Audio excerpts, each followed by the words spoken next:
Right. Good morning and welcome to the meeting of the Performance Management Scrutiny.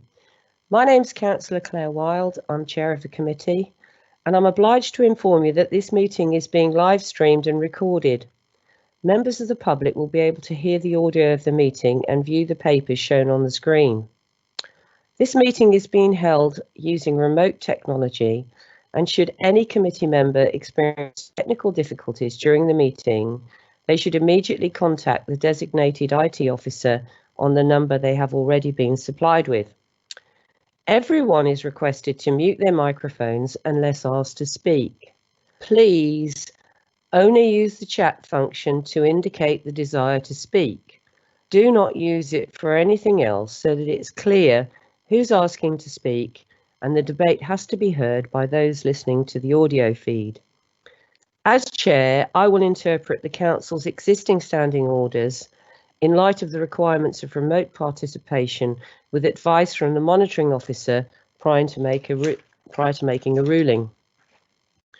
At the start of the meeting, I will ask members of the committee to confirm their presence and any disclosable pecuniary interest they have in any of the items on the agenda. I will ask everyone that speaks during the meeting, including members of the committee and officers, to introduce themselves each time before they speak. This is so that the people listening know who's speaking. So I'm now going to do a roll call and ask anybody if they have any disclosable pecuniary interests. Members are reminded to disclose any pecuniary interest in any matter to be discussed, which is not included in the register of interests, and leave the meeting prior to the matter being discussed. So now I'm going to read out each member's name and ask them to confirm their presence and confirm if they have any interests. Okay, so I will confirm that I have no pecuniary interest in any agenda items on the meeting. Joyce, would you like to introduce yourself? Yes, Councillor Joyce Barrow. I'm obviously present. I have no disclosable pecuniary interests. Thank you, Joyce. Karen Calder. Hello, Councillor Karen Calder, present. I can confirm I have no disclosable pecuniary interest. Roger Evans.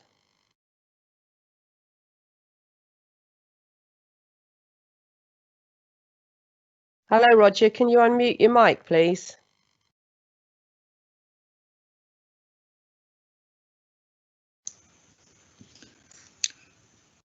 Apologies, Chairman.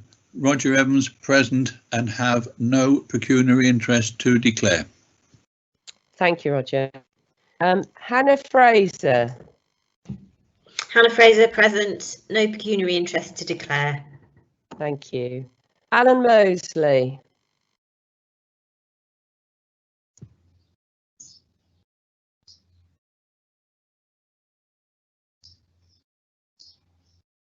Okay, I'll come back to Alan again at the end.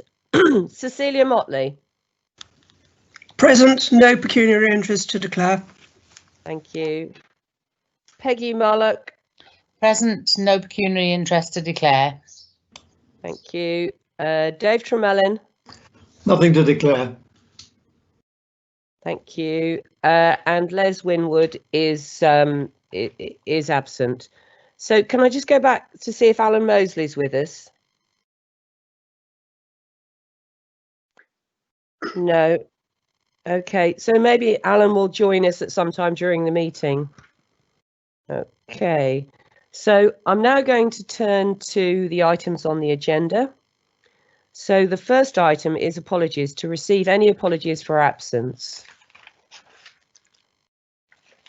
So I can confirm that Councillor Leslie Winwood is absent. Are there any more?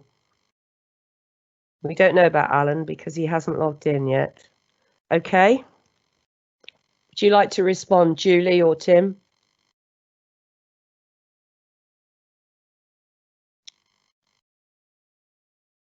Hello, Julie or Tim, would you just like to confirm if there have been any more apologies?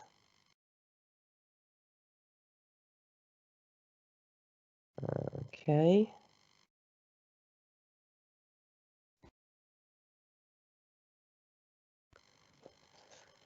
Hello, I am here, Claire. Okay, cheers, Alan. Thank you. Pecuniary interests. Alan Mosley. Okay, fantastic. Thank you, Alan. So moving on, we've done item number 2. That's been dealt with during the initial roll call. Item number 3, minutes. To confirm the minutes of the Performance Management Scrutiny Committee held on the 29th of January and the 11th of February 2020. I move the minutes of the Performance Management Scrutiny meeting held on the 29th of January 2020 as circulated with the agenda papers and ask that they be signed as a correct record. Can I have a seconder, please? Second. Thank you very much. That's Cecilia Motley who seconded. I will now accept these minutes as a true record unless anyone else indicates differently. I'll just give you a minute. No, okay, fine. So I'm now going to move the minutes of the Performance Management Scrutiny Committee held on the 11th of February 2020 as circulated with the agenda papers and ask they be signed as a correct record. Can I have a seconder, please? Second. Thank you, Cecilia Motley, a second. And again, I will say I will accept these minutes as a true record unless anyone else indicates differently. I'll just give you a minute there. Claire, I wasn't here for the meeting on the 11th. I was here for the January meeting. Okay. So I'll abstain from the minutes for the 11th of February. Sorry, the 29th of January. Thank you. Okay, thank you, Joyce.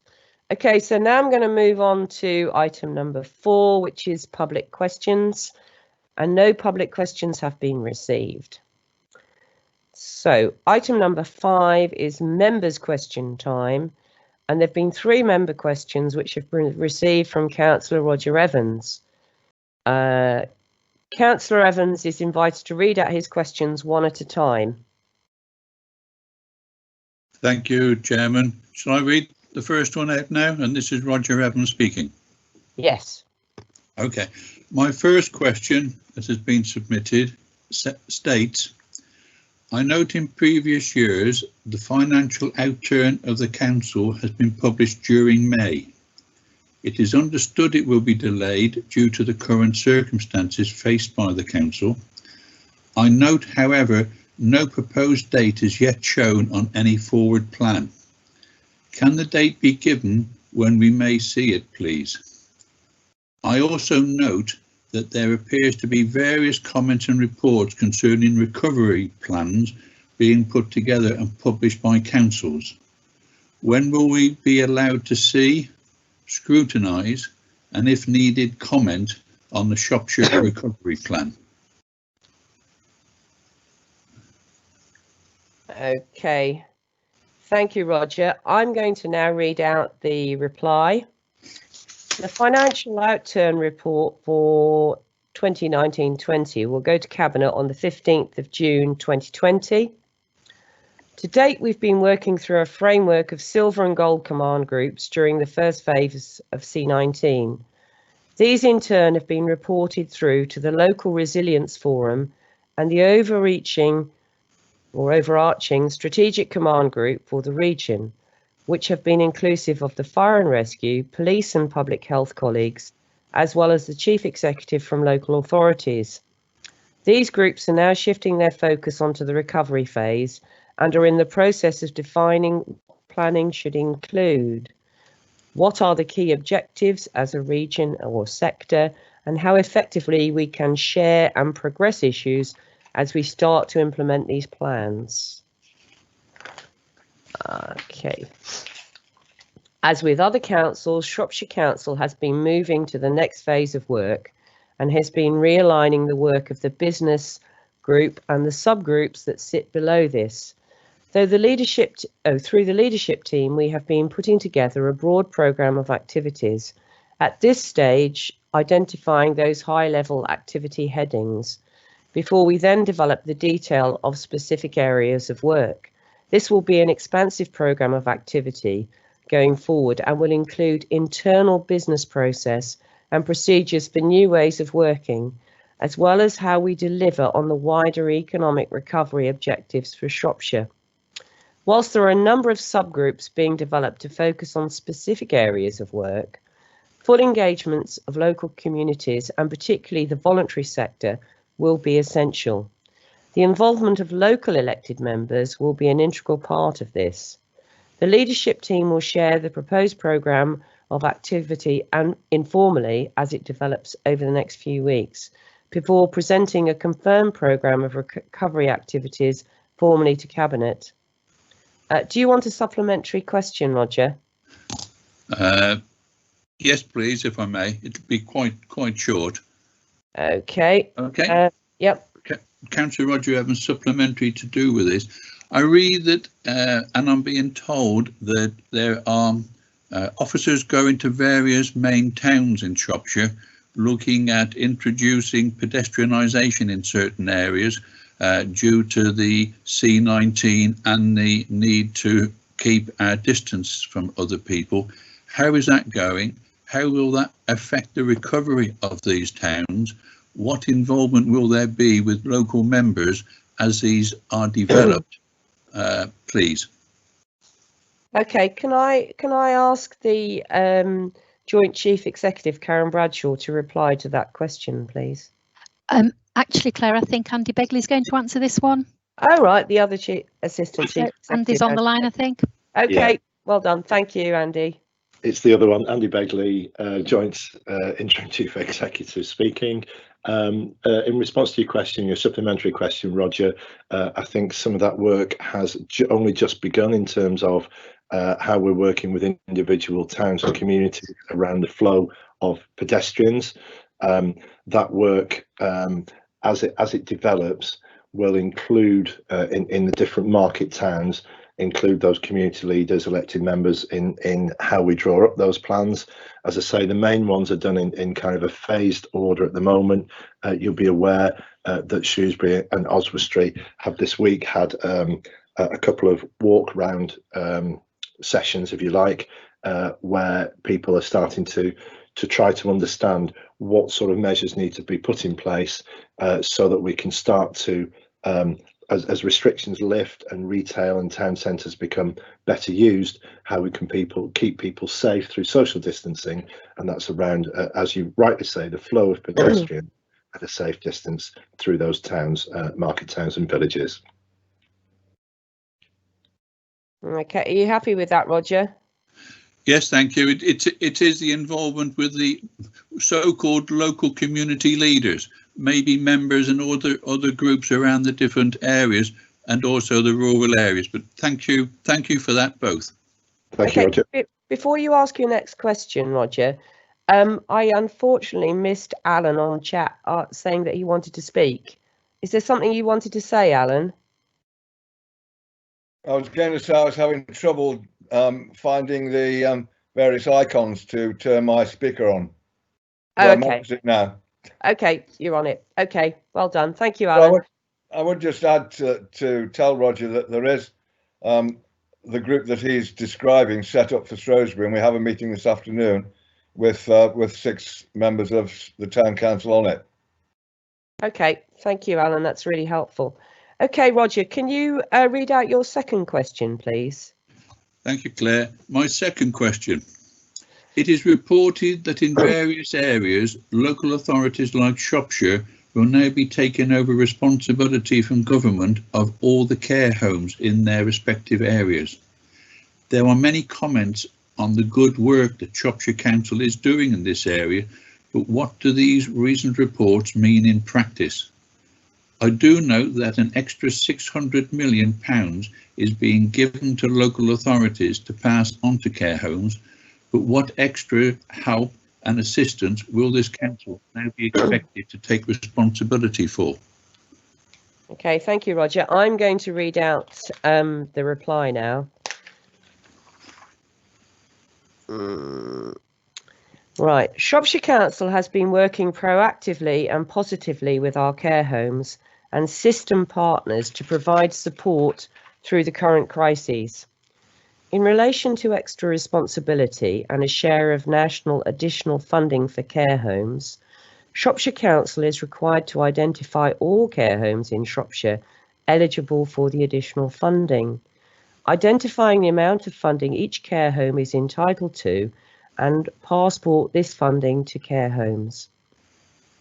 Care homes will still be independently responsible for their businesses, and to ensure they maintain contractual requirements as monitored by Shropshire Council and quality monitored by both Shropshire Council and the Care Quality Commission.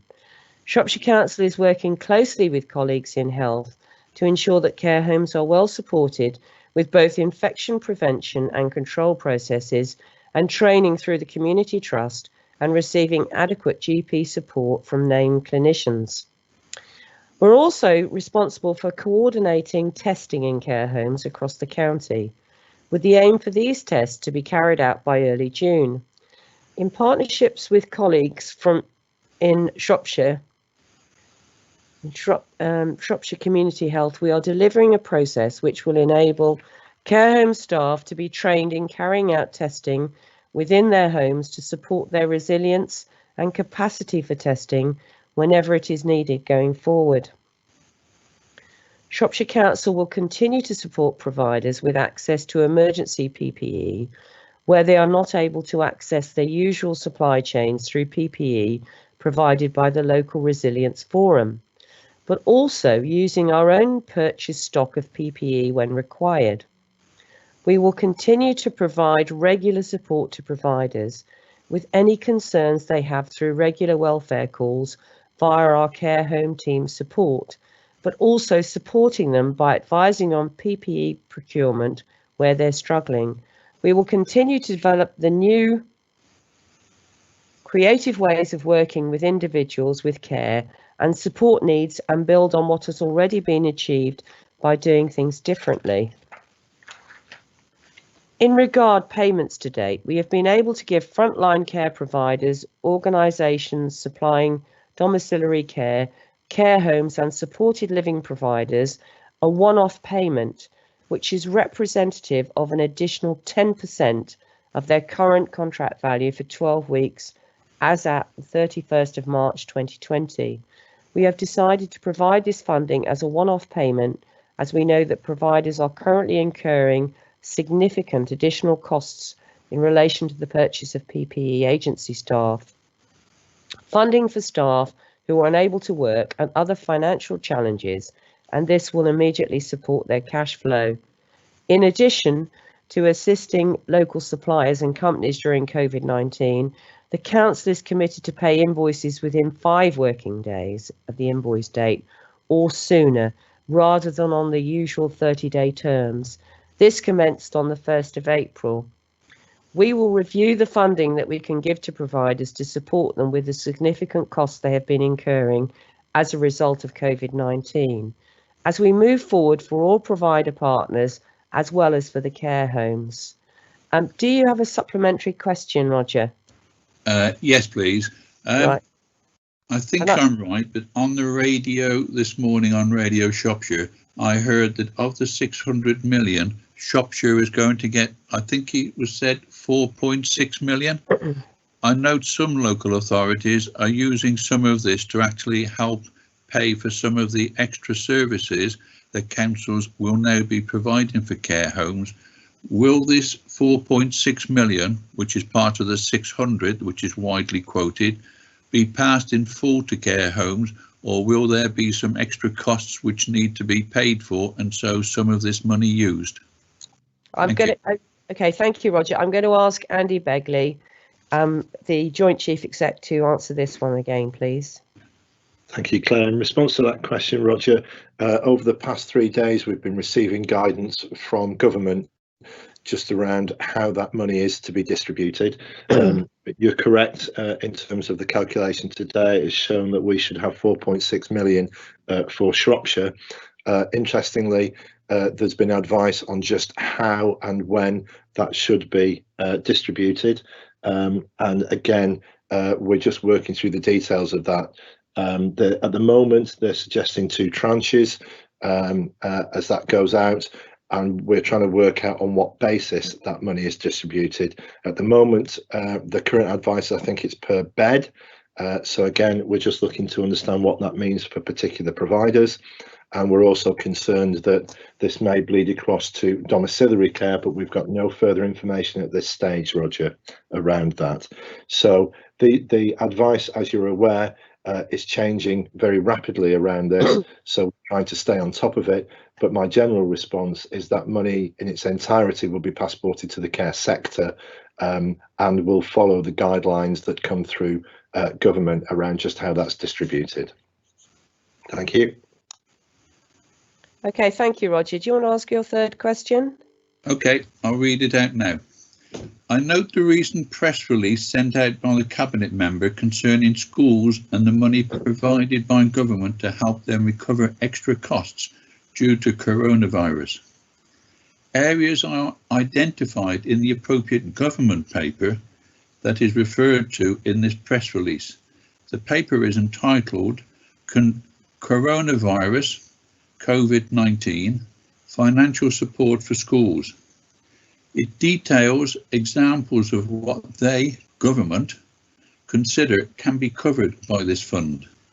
These include, for example, the increased premises related costs, support for free school meals for eligible children who are not attending school, and additional cleaning. If schools face other extraordinary costs to deliver appropriate support to their pupils through the period referred to elsewhere in the document, they should contact the DFE.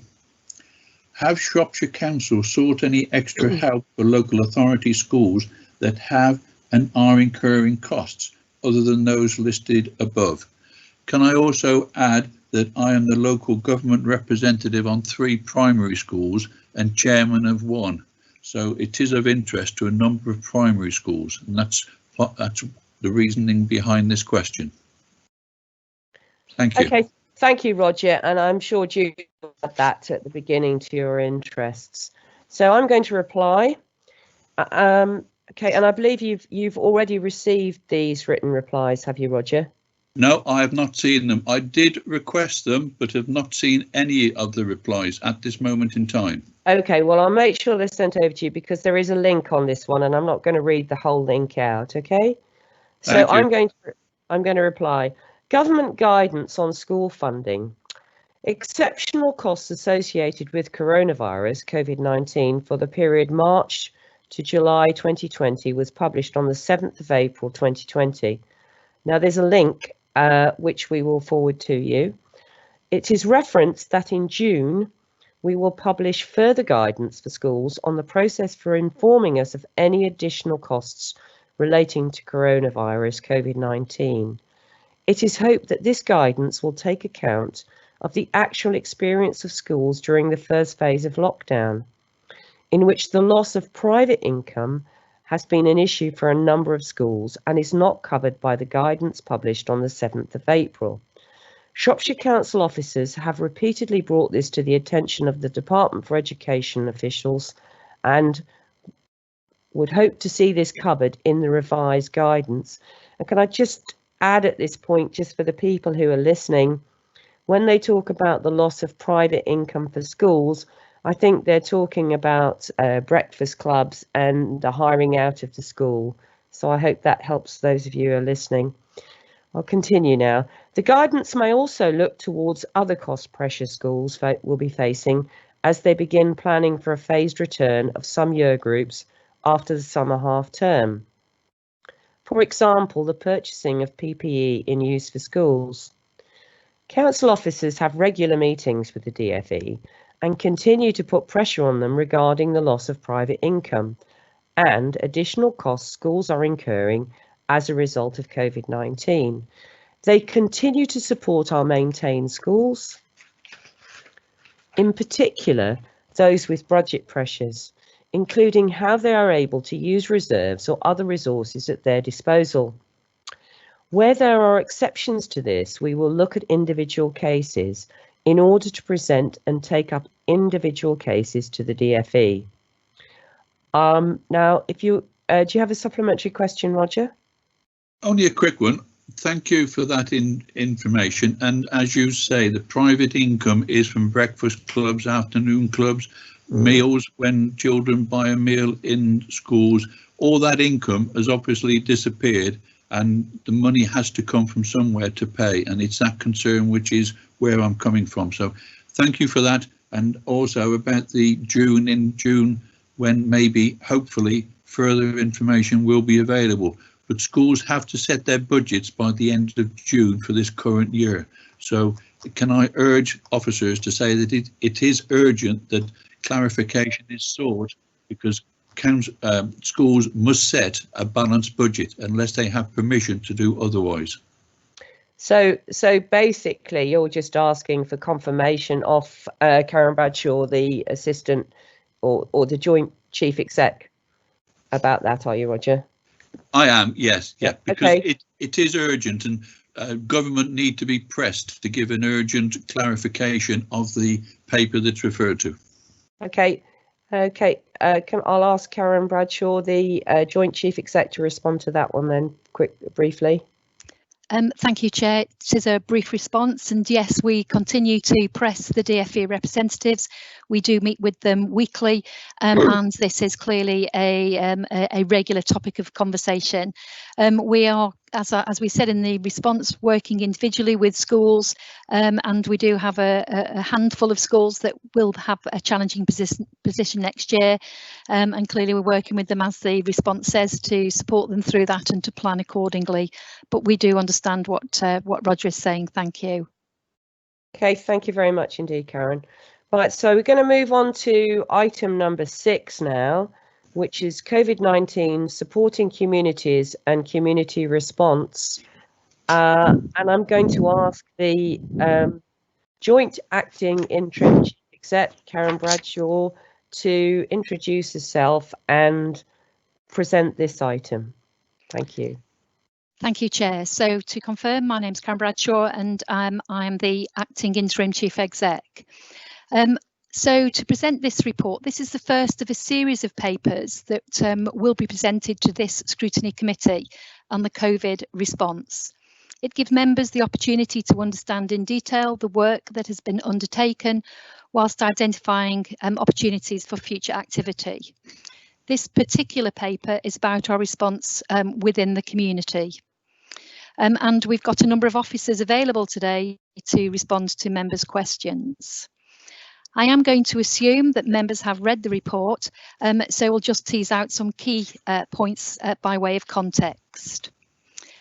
So this paper really outlines our rapid response to those in need within the community as a response of COVID-19. I would draw members' attention particularly to section 4.2, which starts to tease out some of the activities and interventions that we've undertaken. We very rapidly established a helpline for our communities, and as at the 11th of May of this year, the Customer Services Centre had received 1,569 inbound calls. In addition to that, that service had an outbound call responsibility to check out the shielded group, the nominated shielded group, to ascertain their needs, and we've made 4,097 outbound calls of the 5,383 shielded group. And clearly this is an ongoing process. We've delivered food parcels to 875 households on a regular basis, and that covers something in the region of 1,730 people. We have accommodated our homeless, both families and individuals indeed, and have been seen as a beacon of national good practice that was reported widely in the media. And we have been regularly providing hot meals to 577, we've provided 577 meals and 140 weekly parcels to this particularly vulnerable group. We have established and developed 5 community reassurance teams that is set out in the report, and they're working at a local level, helping to connect volunteering programmes and voluntary sector groups. I think they've been very instrumental in working with other groups. And perhaps it would be appropriate at this point to acknowledge the tremendous effort by all local communities at all levels, supported by local councillors, including town and parish councillors, obviously, which has ensured the resilience of the local population and an effective local offer. Finally, we have developed community grant schemes, and 39 organisations thus far have received grants from us, and there's a further bidding round underway. And finally, we have delivered training sessions which have been well received and well attended online, of course, to comply with social distancing measures.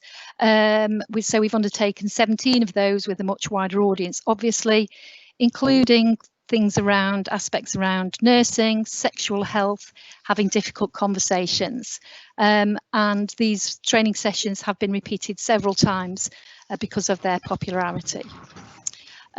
So, Chair, as I say, we have got officers, particularly Penny Basin, who will respond to community work, and also Rachel Robinson, who will respond to the any questions around data.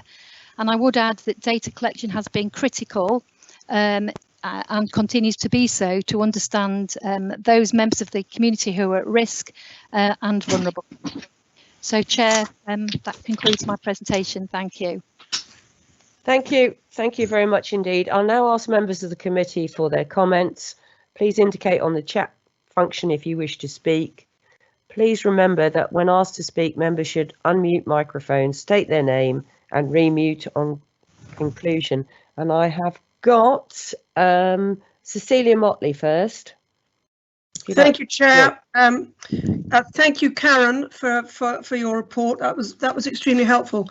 I'm quite interested to know how easy it has been to collect data in the rural areas about people in need, and also how much work has the community reassurance team actually been doing in the rural areas, because I'm aware that there is a lot of community resilience in the rural areas, but there is sometimes also a tendency for them to try and take on more than they can.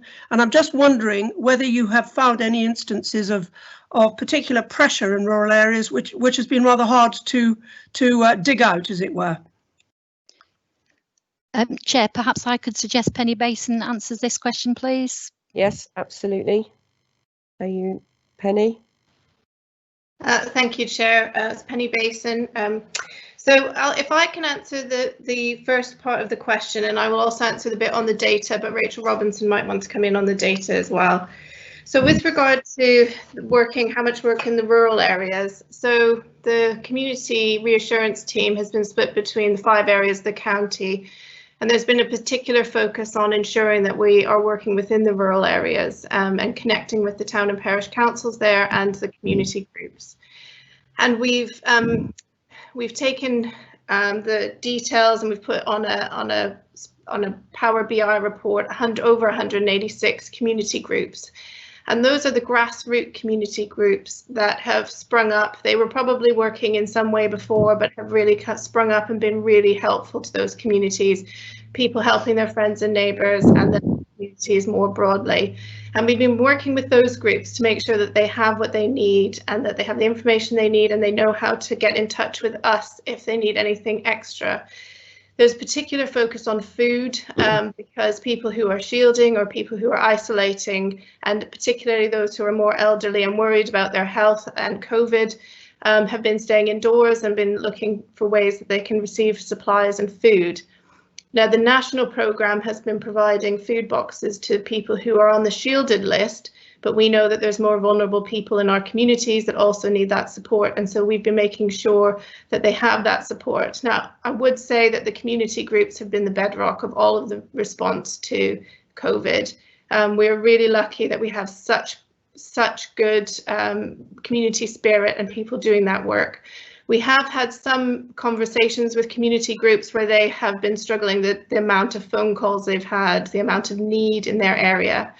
And we have tried to work with them to make sure that we can plug the gaps where they're struggling, and we can also provide a bit of funding through the small grant programs to make sure that they've got what they need.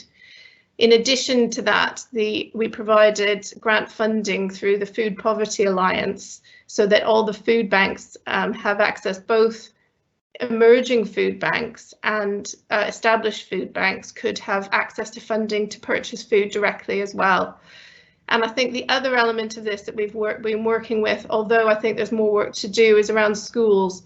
So schools have played a really important, have been really important as part of the response with those families who are in need and making sure that families, and there's certainly a stigma attached as well with some of the hardship that's happening.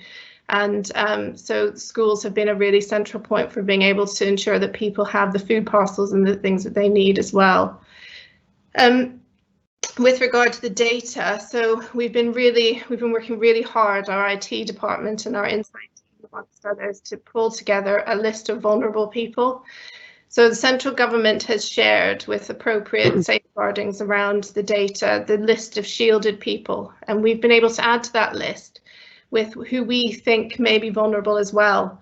So we've pulled together a list of people who have assisted bin collection, for example, and a range of other pieces of data to try and match against that shielded list. And what we've noted with that is that there's not a lot of crossover. So most of the people that are shielded are not on our list of vulnerable people. So what we're doing is pulling together that list, and that's all over the county. That's not just the towns, that includes the rural areas as well. So what we're doing with that list is matching them with people we already know we've been in contact with, and we've been working with the housing associations on this as well. So they're able to give us their lists of people that they've been in contact with. And what we're doing is looking for any gaps. And so all those people that we know haven't had a contact yet from a housing association, from social care, from the community reassurance team, then we're adding them to that outbound call list that the customer services are delivering, that Karen mentioned earlier. So those people are all on that list now to receive phone calls and connect with those people to make sure that they have what they need. And this is an ongoing process. I'll pause there. Thank you. Okay, thank you. Rachel Robinson, would you like to say anything at this point? Thank you. It's Rachel Robinson, Director of Public Health. I think Penny's given a really good overview of where I would, of what I would like to say. Really, I mean, as I said, just to add a little bit on the data. As Penny said, it's a very complex process. There's a huge amount of data sets, and what we've been doing across Shropshire is to map not only those who have got clinical need, which is the shielded group, and to work very closely with those across with our partners, but then also all of those where we have formal legal processes or where we have a legal responsibility around across adults, children, and housing. And we have been reaching out and contacting all of those people, as well as all the shielded people that have been identified. And as you said, the big task really is now reaching out to others where we say that there's particularly unmet need, or we are not aware of those communities. And I think there's always room for others to come forward and support us and help to identify those groups. But we do have a very comprehensive process that we're going through based on the evidence as it emerges nationally. So looking at people in deprived areas and BME communities as care home settings, assisted refuge, those with mental health issues, and we are finding ways to try and pull all of those data sources together so that we can reach out to those communities in different ways. And you know, I would say to others that we really want people to help and support us with that process as well, to make sure that we're not missing anybody, because at the moment we've got a huge data set of people, and we want to make sure that we can reach out to everybody through the work that we're doing. So lots and lots of work going on around that. We're trying to leave no stone unturned, really. Okay, thank you. Okay, so Hannah would like to ask a question next. Thank you, Chair. I had two things I just wanted to ask about. One was in terms of response to calls from councillors or members of the public who are sort of seeking assistance for others. My experience has been mixed, I think, in that there are some examples of, you know, somebody's got in touch with me requiring help, and I've got in touch with the council and they've said, oh yes, no, this person's on our list, we're seeing them, yeah, you know, absolutely, they're, you know, we're taking food parcel around tomorrow, and it's clearly been very much you know, on the radar and being handled.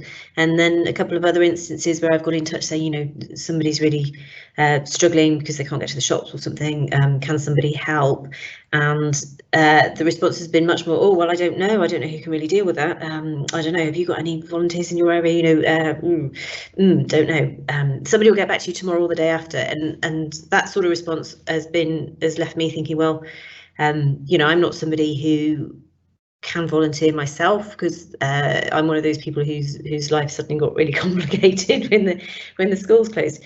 So I just wanted to hear a little bit more about, you know, as time goes on, is that response becoming more consistent, and is there a little bit more of a sense of ownership of where a problem like that, you know, where's the confidence that it is going to be dealt with by somebody, the sort of ownership of those issues. So that was my first question, really. And my second question, hopefully somebody will be able to speak to it. It's not on the paper, and it's also not on our forward work programme, but I think it's something that's you know, of concern, and that is how schools are actually supporting children in education at the moment. As someone with 2 children in school, one in secondary and one in primary, and lots of friends with lots of kids at different schools and different stages of their education, it's very clear that the response of schools is very, very inconsistent. So there are some pupils who are having daily interaction with class teachers throughout the day. There are others who are being given 2 weeks worth of work and no further interaction at all, and no guidance and support. And I wanted to know whether schools, not academies obviously, but the state-run schools were being given guidance on how best to support pupils at this time, particularly primary, I think, where you know, it's just much less clear what the best way is really to support primary school children remotely. You know, some schools are using Zoom, others think they can't use Zoom because there are data protection issues, you know, those sorts of things. So I just really like to hear from somebody about, you know, I know there's been an emergency response to lots of things that are perhaps slightly higher up the list of importance, but as those are being dealt with, is attention now turning to, hang on, what are our schools actually doing for our kids, and can we make sure that that's the best possible thing at the moment? Thank you. Okay. Oh, also just on that, as they go into having to teach some children in school with various kids returning, that actually does really compromise their ability to support the kids that are not in school. So how is the council, you know, enabling schools to support all children? Thank you. Okay, so the second bit, Hannah, is quite a large topic, and as you say, it's not covered on the agenda. So I don't really know whether we should be going into too much detail about that at the moment. Can I ask Karen Bradshaw to come back to you about the first bit? Okay, and shall I also comment on the schools bit as well? Very briefly, Chair. Okay, just in terms of Hannah's first question, in terms of inconsistency in response, clearly, you know, in the early stages, it was all very new for us, and we were setting up processes. And Hannah, I do also know that you've reported cases to us where we have got food parcels out to people actually on the same day. So I'm obviously disappointed to hear that it's been inconsistent. So if there are any further details, I'm very happy to look into that. But I think your question was, do you think that that's settled down now? And I think that we are very positively cited on those people who need our support and have got regular support in place for them. But I will turn to Penny perhaps to add any further detail. Thank you, Karen. Yes, Penny Basin here. We have now the route in, and as you say in the beginning, there were a number of routes in, and we still have developed sort of closer working relationships with social care as well. But the route in is through our customer services COVID line that the customer services team are very well versed now. And as Karen said, it might have been a bit bumpy in the beginning, but there should be clear lines. And what the customer services will do is, as I mentioned earlier, there's a listing now of 186 community groups at a minimum. There might be more now that are helping people to access those things that they need. So that's the customer services will look to that first to see, is there a community group in that area that can help that person? If there's a welfare need or a hardship need, then there's also a route through to the welfare team for that support. And then ultimately, we will absolutely support people with food and supplies when those other routes are exhausted. But the customer services is the route in as a first port of call. But again, like Karen, if there are particular instances that we could have improved on, we always want to know what that is. So please do feel free to send me an email at any time with any concerns that you have. And I think it's reminded me as well that perhaps we can send out a reminder to all council employees and also all elected members of the routes in for that community support. Chair, would you like me to come back on the second part, or do you want to pause there to see if there's any No, further? I think just briefly on the second part, Karen, yeah. Okay. Chair, so I'd be very happy to bring something back to this scrutiny committee at a future point, if that would be helpful, to provide more detail on what's going on in school. I mean, I think Hannah clearly has got a fair comment. Inevitably, in these challenging times, with 155 schools across Shropshire, there is going to be a level of inconsistency.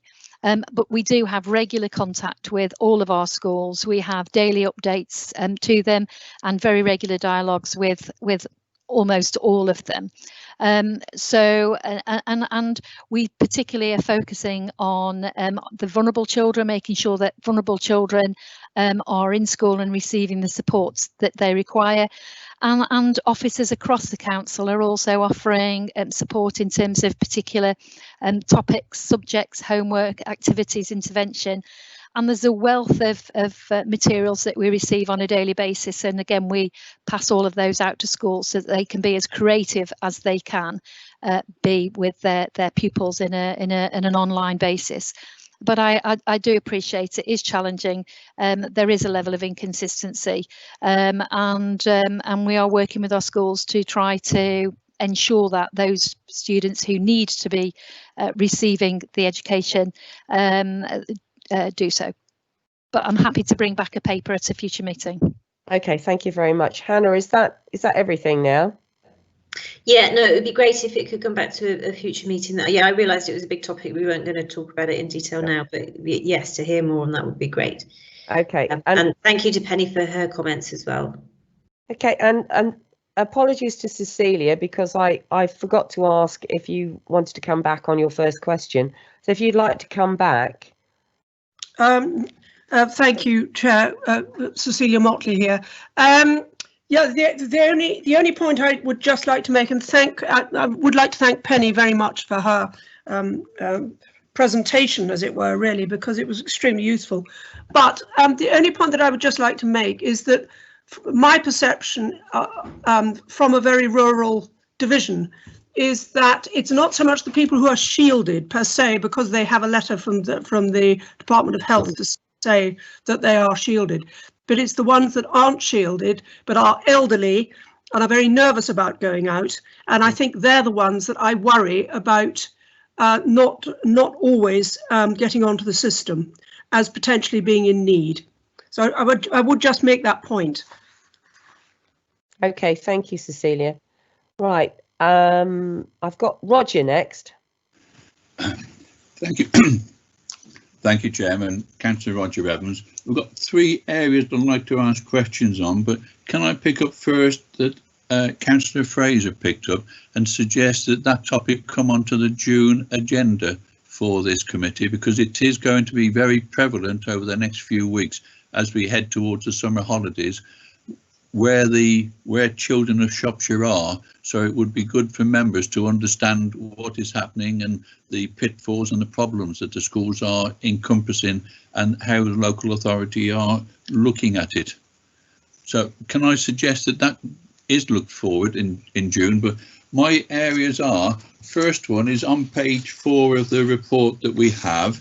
It talks about bed and breakfast food provision for the homeless, 577 hot meals provided and 140 weekly food parcels. I can't see any reference about rough sleepers. Where are we with rough sleepers? I am assuming they are still providing accommodation. In the national media, there is said, and it's been rebutted by government, that rough sleepers financial help the councils were getting is going to be stopped. I'm not sure, but are we still looking after our rough sleepers, and what is happening? Do you want to do that one first before I go on to the others, which are different areas? Yes, we can do. Who's going to take that? Is that Karen or Andy? It's going to be Andy, Chair. Andy. Yeah, I'll take that if possible. Thank you. It's Andy Begley speaking. Answer to your question, Roger, around rough sleepers and the provision of food. We're ensuring that while people are in bed and breakfast and they don't have access to cooking facilities or food throughout the day, that we do indeed provide that food at the moment. And that's in terms of those people that we've got accommodated in those specifically in bed and breakfasts. In terms of the wider rough sleeper agenda, I think it's fair to say that it remains challenging for all authorities. Shropshire's no different to that. We have been very successful during the C19 crisis around accommodating rough sleepers on a temporary basis. However, our challenge now is how do we convert that into more permanent accommodation? And indeed, we're working with our registered social landlord colleagues, housing associations and groups like that to work through this issue and again look for some, I suppose, fairly innovative solutions about how we can move people from what is inevitably temporary accommodation in B&B and some hotels into more permanent residency. Okay, thank you. Roger, are you content with that answer? Yeah, thank you. Thank you for that. It is reassuring to be aware of that. And I don't know if we should advertise, but yeah, I note the report about the Prince Rupert satisfying and some of the rough sleepers in Shrewsbury. But yeah, my next question, again, it's listed in the report and it's on a bullet point on page 4, where it says that about voluntary organisations and businesses being collated into a new community volunteering directory that is being chaired internally. And it's the word shared internally. As an elected member, I'm involved with one food group and doing delivery, and I've got 4 other villages doing it. It would be good to have access if there were volunteers there. I'm not talking about shielded because of the privacy ones there, but people who have volunteered and Shropshire Council know that in my area, it would be good to ensure that I am aware of them and the voluntary groups in the different areas are aware of them. It may well help Shropshire Council and relieve some of the pressures on them if we know locally of other volunteers who are able to help in this crisis that we are in. And can I congratulate the internet map that has just been published showing where help is there, but does that cover everywhere? But it's the individual volunteers. Can that be shared with members? And I'm not sure why the definition between members and staff. Thank you. Roger, thank you. Can I ask Penny to take that question, please? Yes, absolutely. So it's the Power BI tool that I've referred to previously, and it has over 600 organisations on that list. And then over 186 of them are the voluntary sector and the community groups that you mentioned. It is available. It's available to anybody, so anybody on the Shropshire Council email, and I can send that to you. It is actually also available online, and that might be the map that you've just referred to. That might be one in the same thing. The reason why we haven't done a big push on it for outside of the council yet is it's a little bit clunky when you access it on the internet rather than the internal Shropshire Council system. So we've been working with IT to see how we can make it easier for the public to use, because it doesn't really do it justice when you access it through the internet, and we didn't want it to be difficult for people.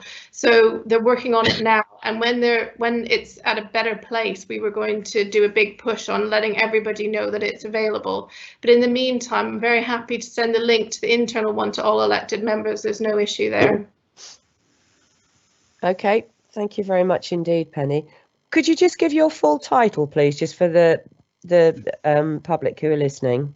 Oh, thank you. Sorry. So Penny Basin, I'm an STP program manager, seconded from public health to the STP, but have been working over the last few months as the community's lead for the COVID response. Okay, thank you. Right, Roger, your last question.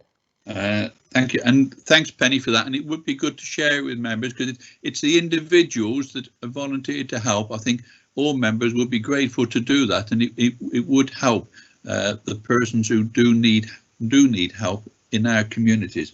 My last question, and it covers really 4.7 in the report, which is support to business economic development.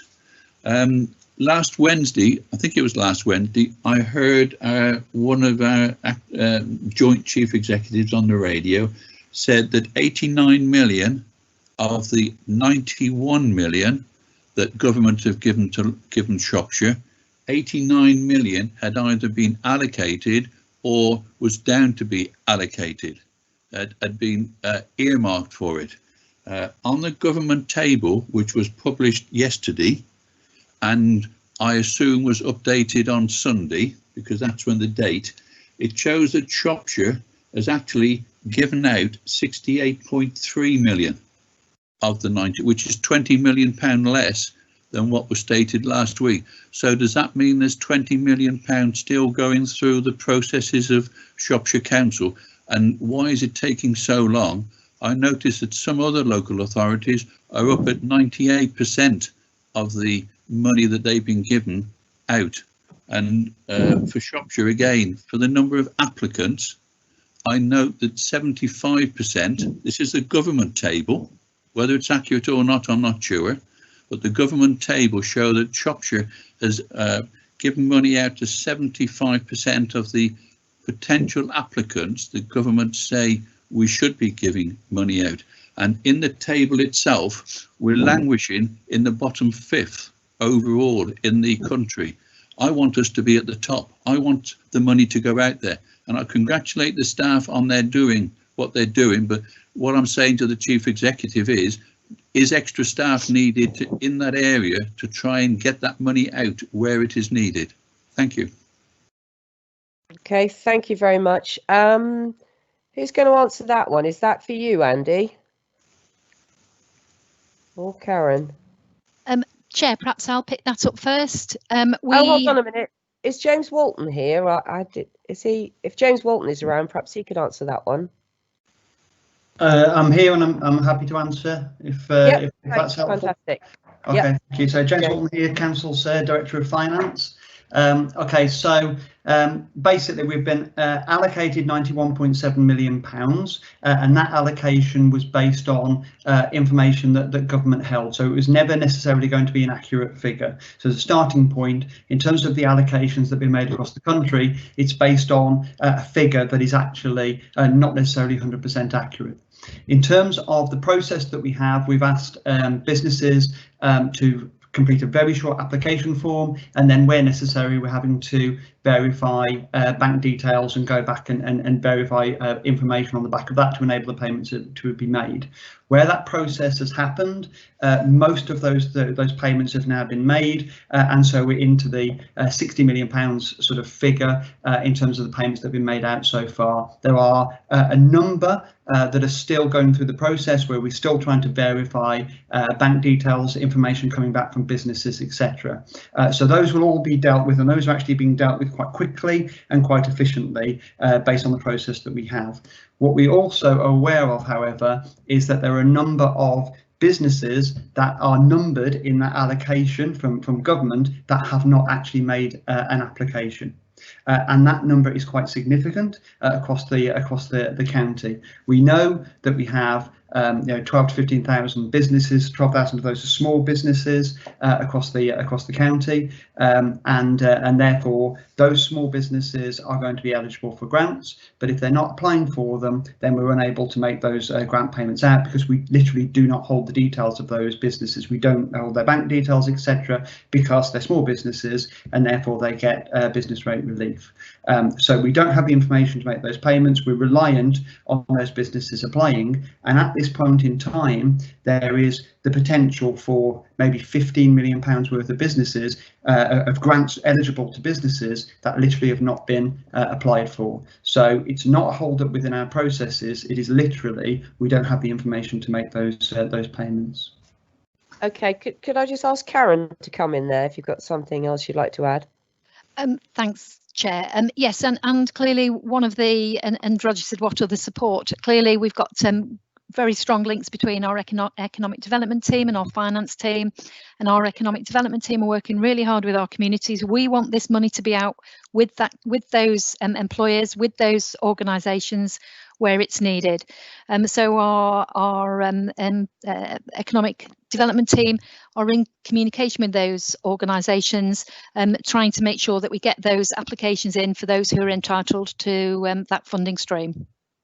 Okay, thank you very much. Thank you. Roger, you content with all your answers now?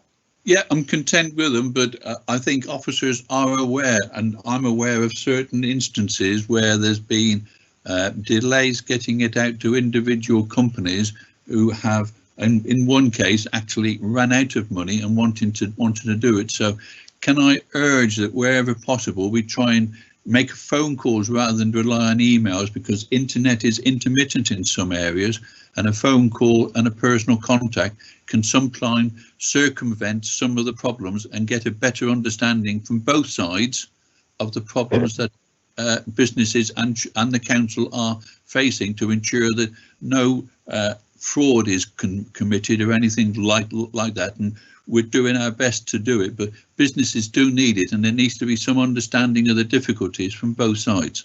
Thank you. Thank you, Roger. Noted. So I've got Alan next. Sorry, Alan, you've had a long wait. That's okay. I've got one or two issues to raise.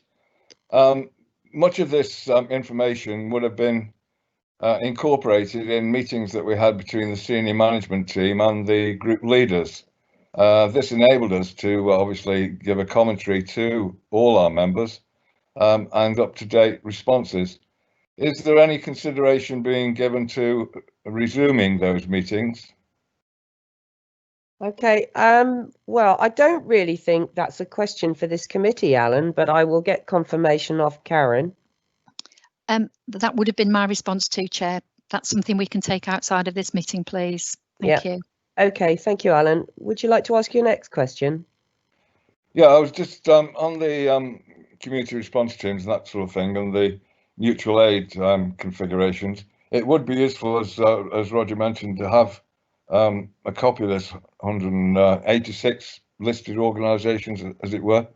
I also think there's sometimes a lack of correlation between theory and practice in some of these statements and endeavours.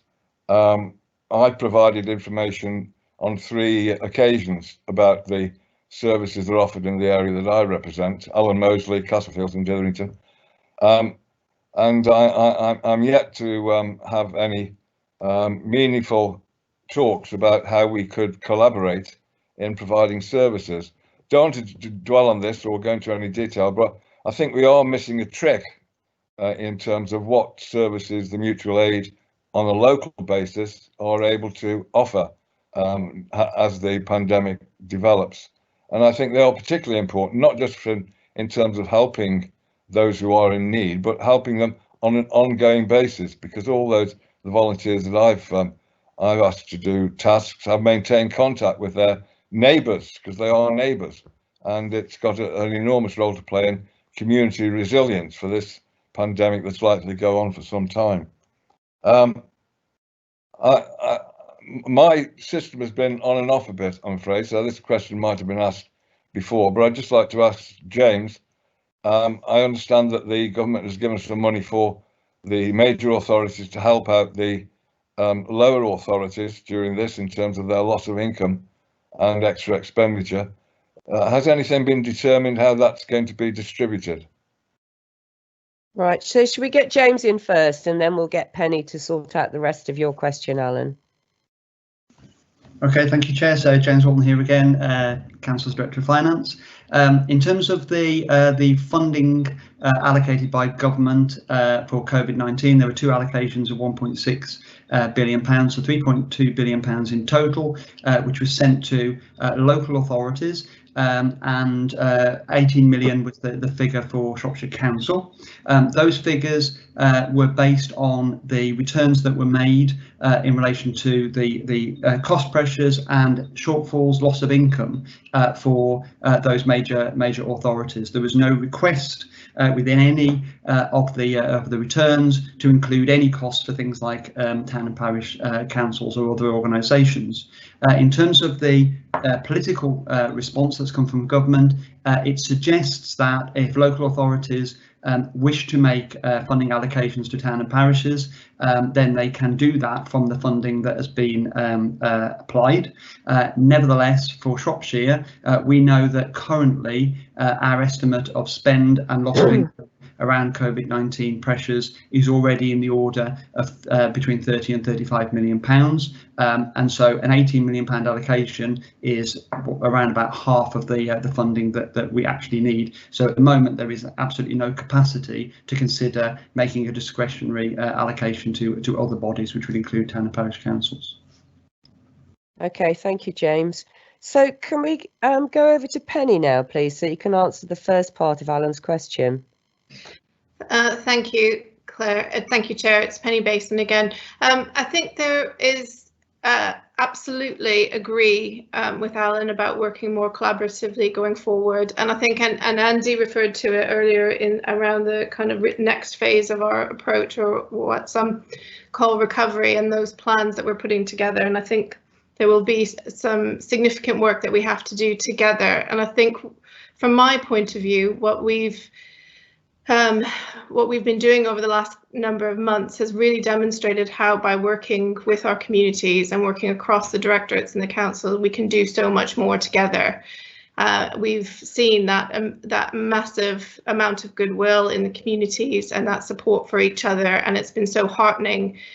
We have tried to support it, and I think we've done well in some places, and in others we need to think about how we can do better going forward, how we can be the facilitator and not duplicate what's happening in communities, because communities do so much for each other, and I think we need to think more clearly about how we do that, how we support that work, and not sort of double up on that work. So I think if we can carry on this conversation about working more collaboratively going forward is the best route. Does that answer the question, Chair?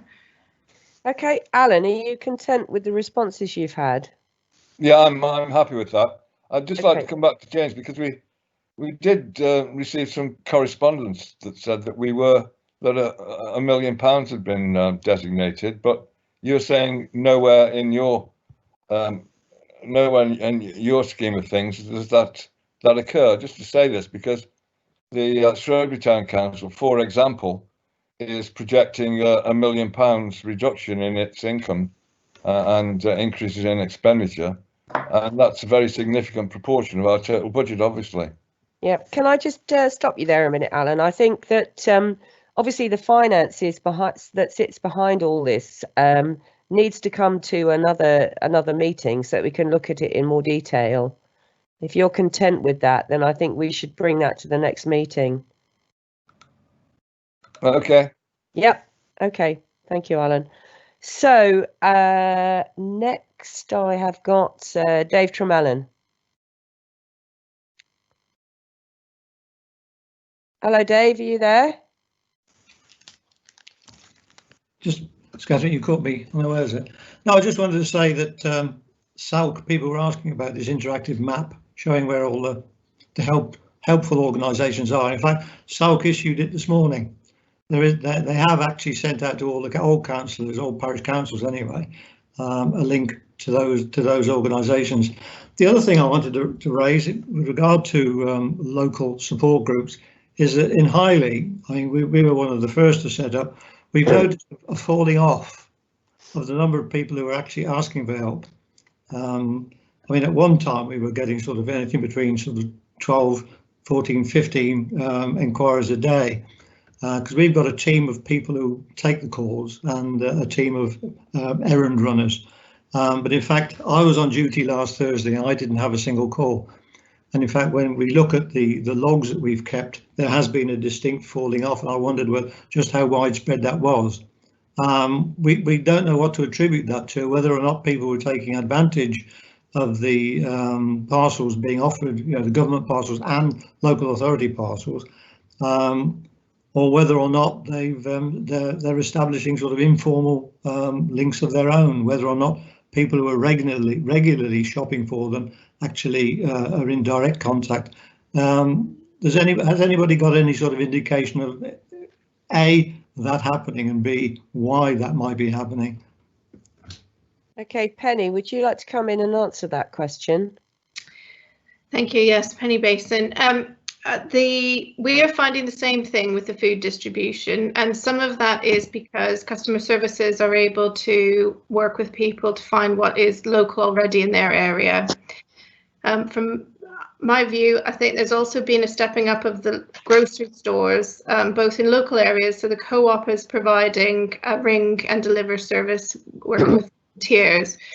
The larger grocery stores are offering a next day delivery service. So those people aren't able to necessarily choose the items, but they can choose a box, a veg box or a meat box or what have you, that has sort of filling a gap. So where grocery stores had 3 or 4 week waits for a delivery slot, they've been able to respond by providing these kind of ready-made boxes for people. So I think it's a combination.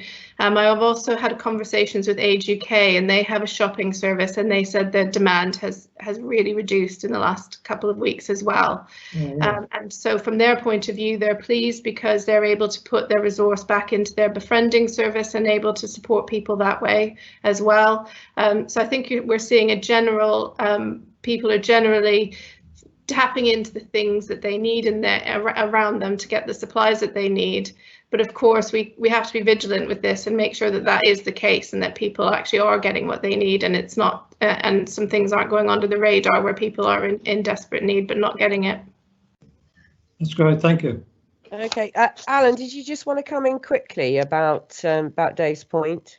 Yeah, my experience, our experience in Castlefield to Ditherington is that the people who do the tasks stay in contact with that resident as well. So it's an ongoing relationship, and they'll do shopping or pick up prescriptions or befriend automatically. So the people are naturally not ringing in to ask for any additional support. Okay, thank you, Alan. So Gwilym Butler is a member of Cabinet, and his portfolio includes communities. Gwilym has asked to speak. Does any member of the committee have any objection to Gwilym speaking? No? No objection. Okay, thank you, because it is quite unusual for portfolio holders to take part in the debate. But given nobody's objected, Gwilym, if you'd like to come in and ask your question or make your statement. It's not a question, Chair, it's more of an observation, and to bring members and officers, I'm sure officers are aware. It's interesting, before COVID actually arrived, we were about to launch the final outcome of the community and rural strategy. Now, we consulted widely with the town and parish councils, elected members and the VCSA, and the outcomes that actually came out of that were, and the key issues were anxiety, mental health, access to transport, youth provision, and embracing volunteering in the older population. Now, what has happened through COVID is we've actually seen all this happen. So now is the actual perfect time to actually launch the community and rural strategy, and hopefully as we move forward, embrace that resilience that I'm hearing from all members across the county. And it just shows how resilient our communities are, and perhaps the time has come that we as a council need to move away from a command and control and trust our communities more to do things for themselves. And I would certainly ask officers not to reinvent the wheel of how they're going to work with their communities moving forward, but look at the work we've already done through the rural and community strategy, because I think it is the springboard to take things forward. My other observation is we need to think about living with COVID and post-COVID. What I'm already feeling is, irrespective of whether COVID goes away, we're going to have a lot of anxiety in older people, or people of all ages, who are still going to be scared to go out. And as Alan has mentioned, you know, it is those neighbours and those local people who are going to embrace that. And I'm just keen that we can try and bottle some of that resilience moving forward. My other observation is, as we already knew, is the resilience is far stronger in the rural areas, because we've always had to do it for ourselves, and sometimes in parts of the urban areas, because they've had everything on the doorstep, they haven't had to have that resilience in place. So that's all I wanted to say, Chair. It's just an observation. Let's not reinvent the wheel. Let's just get on with the community and rural strategy. Thank you. Thank you very much indeed, Gwilym. Okay, so I've got Karen Calder next. Thank you, Chair. I'd just like to comment and just ask a few questions around the supporting of the mental health. It's 4.4.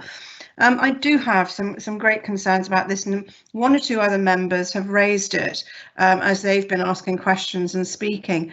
And I think we can all agree that it has been recognised that mental health is going to be a considerable problem, whether that's through anxiety, depression, or substance misuse, over imbibing in alcohol, which I think, you know, quite a few of us could say, yes, we've probably drunk more in the lockdown than we had before. But it's actually, do we have sufficient resources? It mentions here in the report that additional resources have agreed to support mental health for our communities, but it's a little bit vague. What are those resources? Are they linked to the COVID-19 fund? Are they going to be there after whenever the COVID-19 episode finishes? Are those additional resources going to still be there? We know that we've seen in the past, because of budgetary and funding issues, the cuts to our public health team. We also know that our CCG is one of the lowest contributors to mental health in the country. It pays in the minimum that it can get away with. So for me, it's just about looking forward. We all know that this wave is going to come, and are we assured that what we are doing now is sufficient? Thank you, Chair. Okay, thank you. I'm going to ask Rachel, I think, to come back in the first instance. Rachel, would you like to pick up on that question, please? Yes, thank you, Chair. Rachel Robinson, Director of Public Health.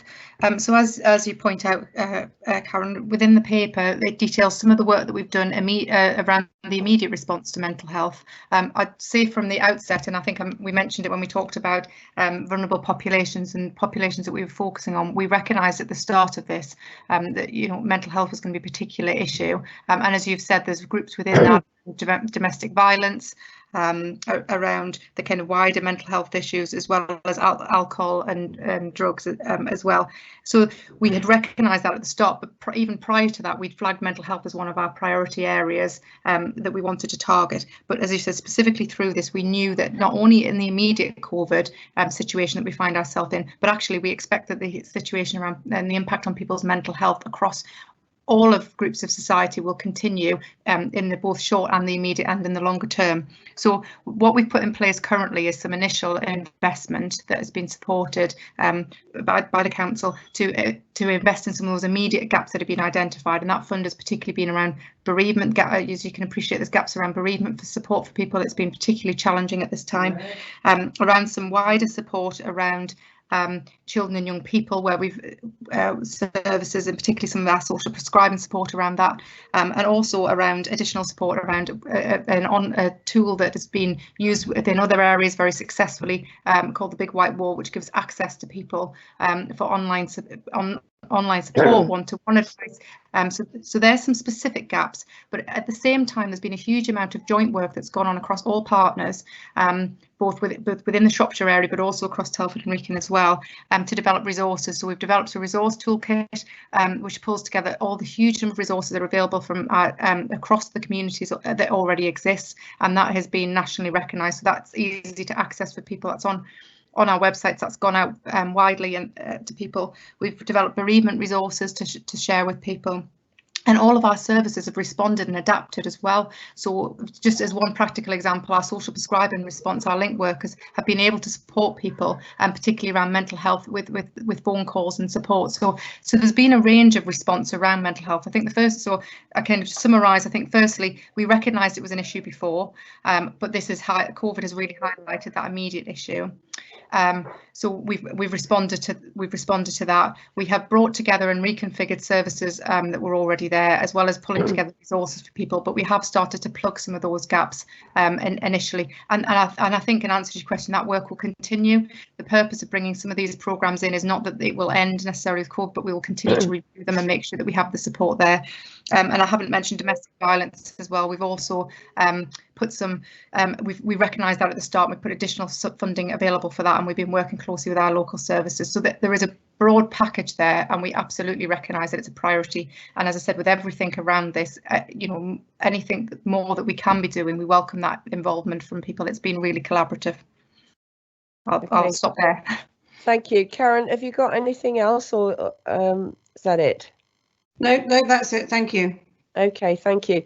I have noticed that Peter Nutting's online with us. Peter, have you got any comments you'd like to make about the report, or any comments you'd like to make about what you've heard so far? Not really in terms of the mental health. I mean, the children's mental health is the main worry and has been for quite a while now for the council. What I do think we might need to start thinking about is the future, and whether there's some way that the NHS and the council adult social services and mental health services can actually combine to work together far more effectively than they do now. And I think the government have hinted that they're looking at things like that. And I think we just need to have our mind open to complete changes in the way some of these services are delivered.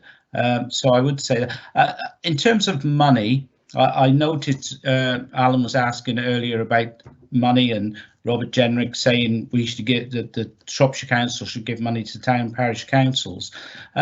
It is rather more difficult because they haven't actually allocated any money directly for that, even though I did see the reference to £1 million. But of course, we've got 163 town and parish councils, and it would be very difficult to split money across all of them. And it would be wrong to just think it's the larger town councils that need support. If anything, it's the other way around. It's the smaller parishes that need support. So that's a difficult situation.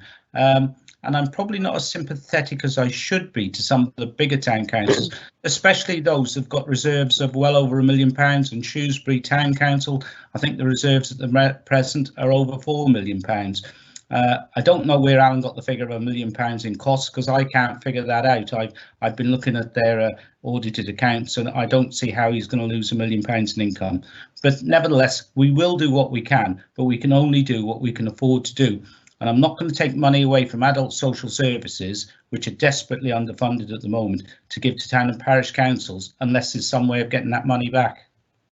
Okay, thank you very much, Peter. I want to draw things to a close now. Roger, you just said you wanted to speak briefly. Yes, please, Chair. And it was picking up where Karen Calder was coming from and looking at, I was going to bring it up later in the future programme, but I think some of the issues that Karen brought up and others have brought up about health, mental health, and many, and even care homes. Can I just make an urge that this is more to do with performance, but there is an urgent need, I think, to have a meeting of the Health Overview Scrutiny Committee to actually look at some of these issues. It isn't listed at present, but I know I've got one or two members in my group who would really want to talk about these issues, see where the council is, see where we can help or anybody else can help address some of these. So I'm just making a plea that I pick up from Karen and one or two others about there and how we're going to look at it and take it forward. So I think separately there needs to be something drawn up to actually help that meeting to take place. Thank you. Yep, and I agree with you, and I think there's a couple of quite urgent issues that need to be looked at by the health scrutiny. Alan has asked to speak, but if you just pick up on my earlier comments, Alan, we're not going to be discussing finances in any great detail now. If we're talking about finances, then we need to speak at another meeting. So, Alan, do you want to just come back briefly?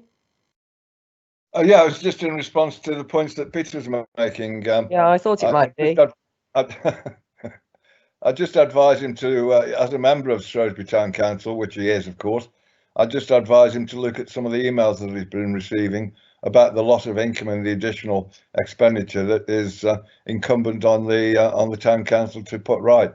And he'll know that many of the reserves that he's mentioned are allocated already. Okay, thank you, Alan. Right then, so I take it everyone who wants to speak has spoken. So I'm just going to ask Karen Bradshaw Are there any points that the acting interim chief exec wishes to clarify? And the same question to Andy, actually, both of you.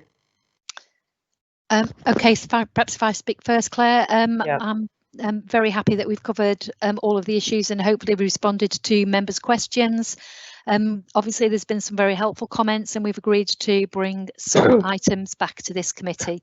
So I have nothing further to add. Thank you. Okay, thank you. And Andy? Thank you, Claire. Just from me, I think it's just to recognise the outstanding contribution that staff have made in terms of developing this kind of response over what's been an incredibly short period of time.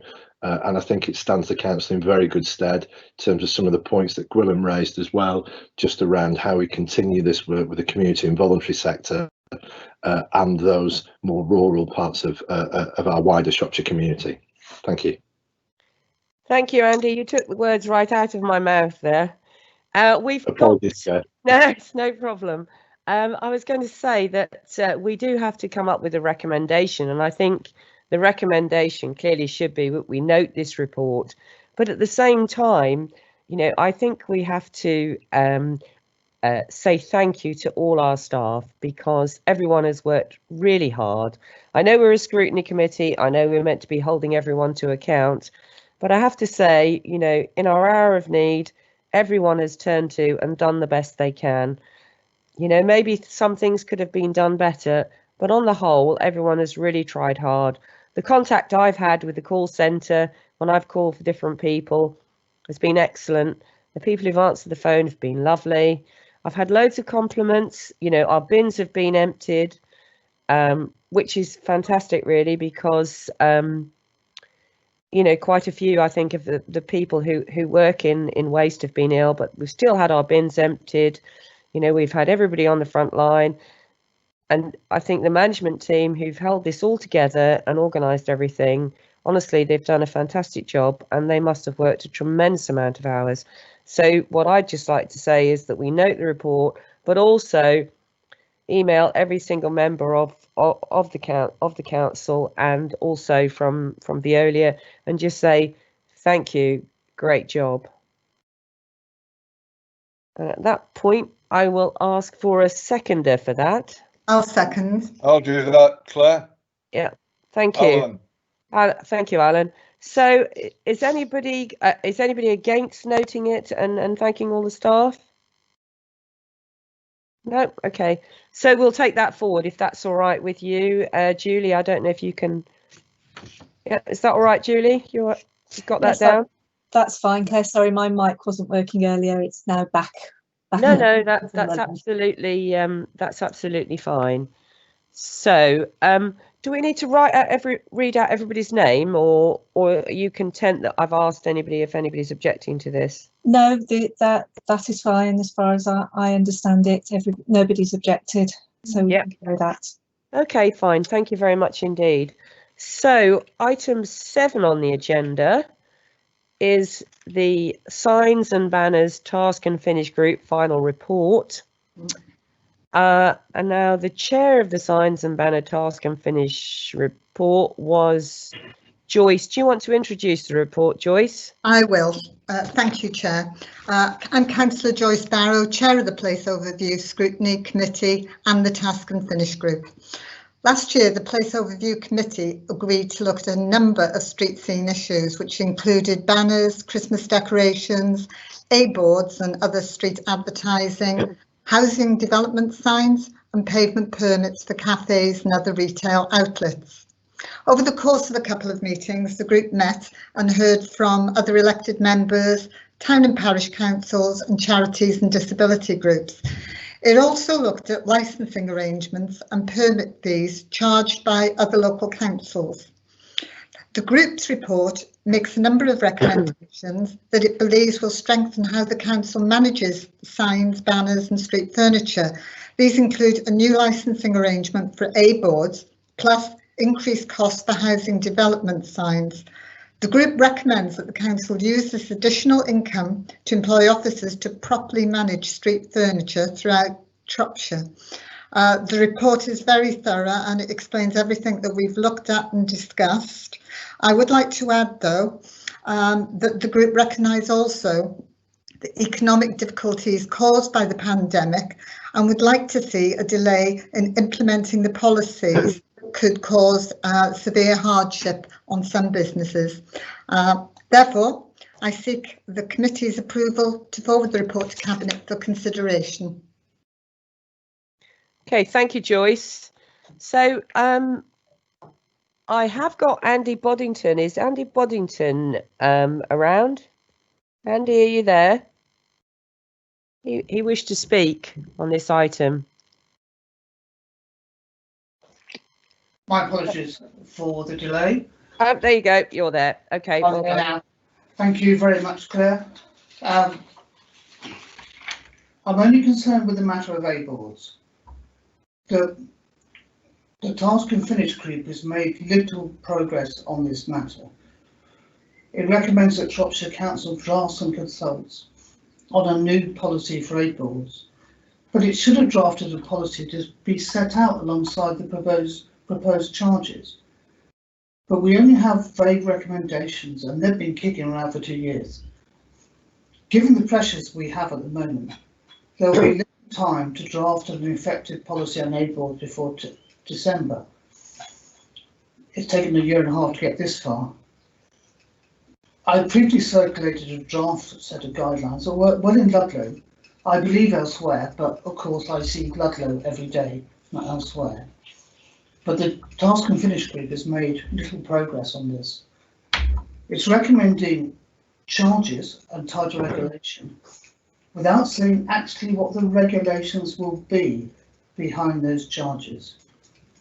So I rather feel, regrettably, I was a member of this group, that the Task and Finish group has set about its task, but it's not quite finished.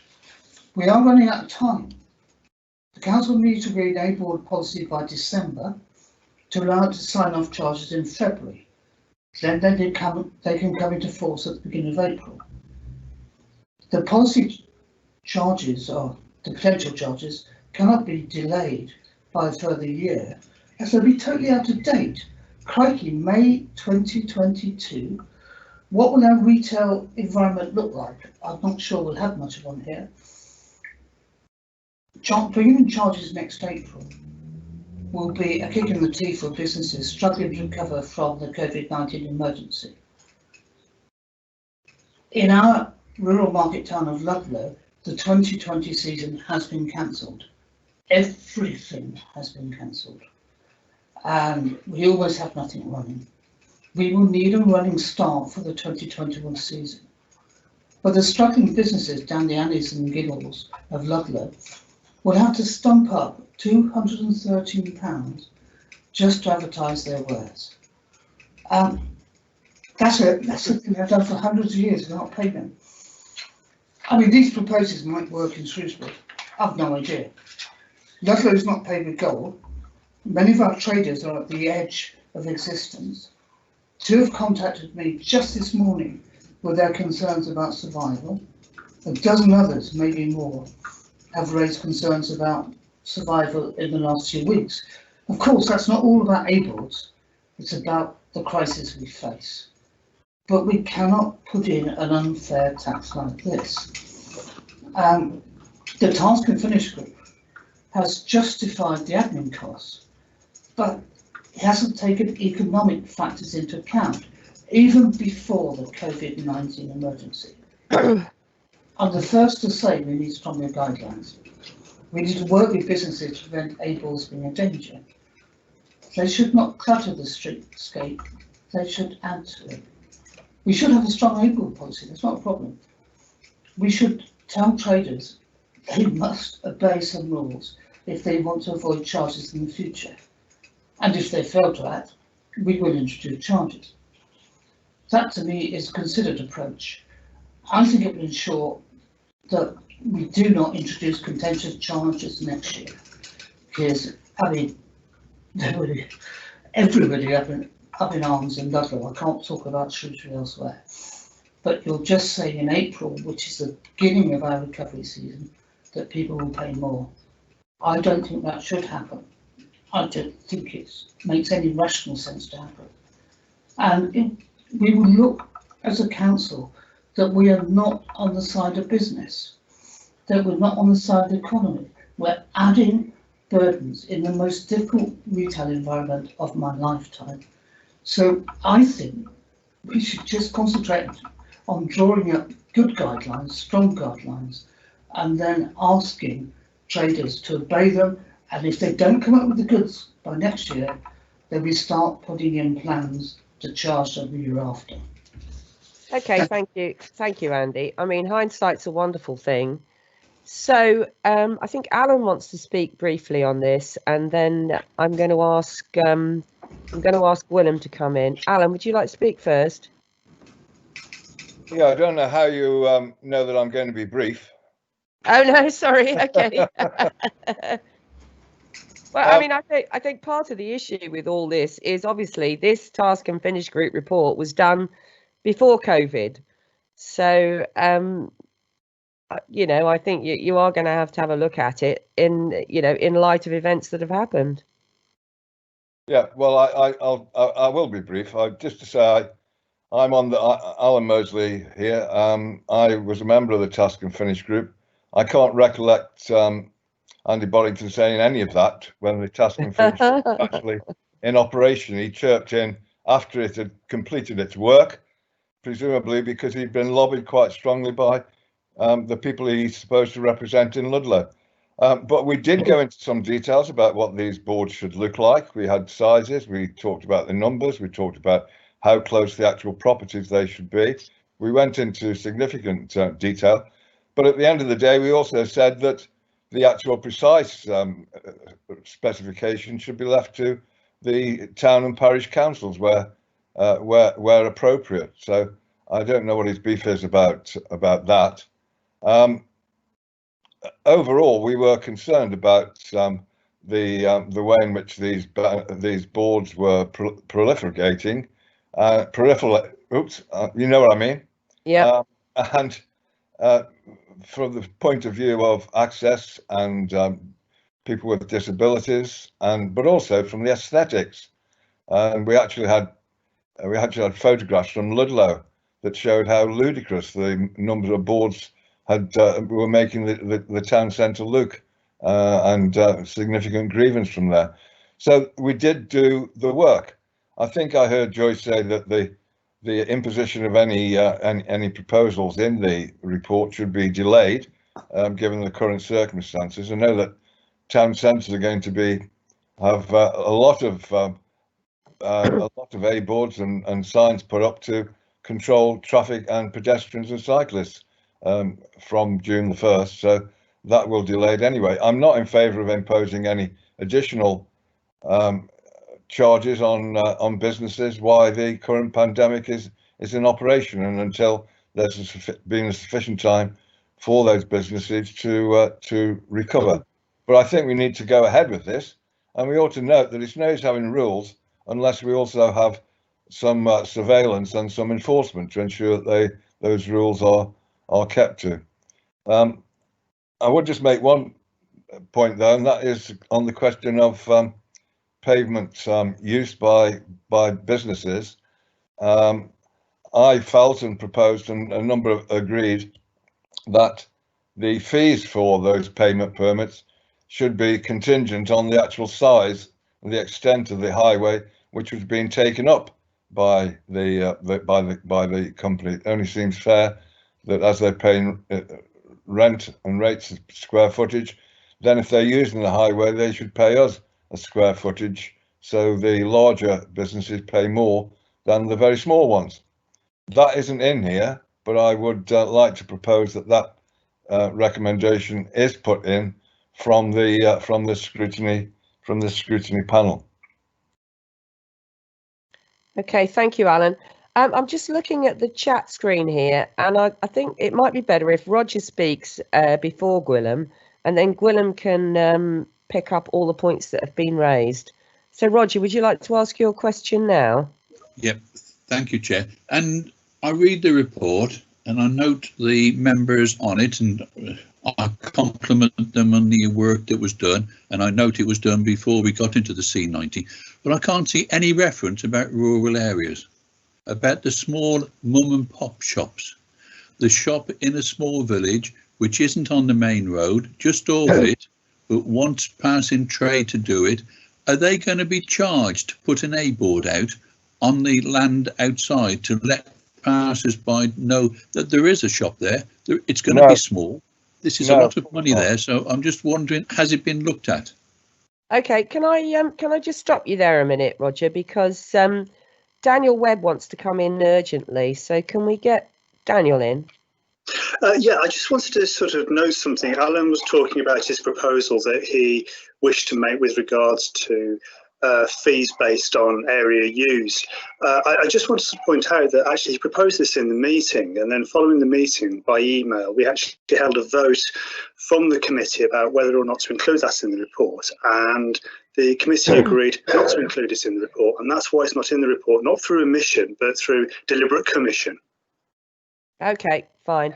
Roger, do you want to just get back and say anything else, or is that it?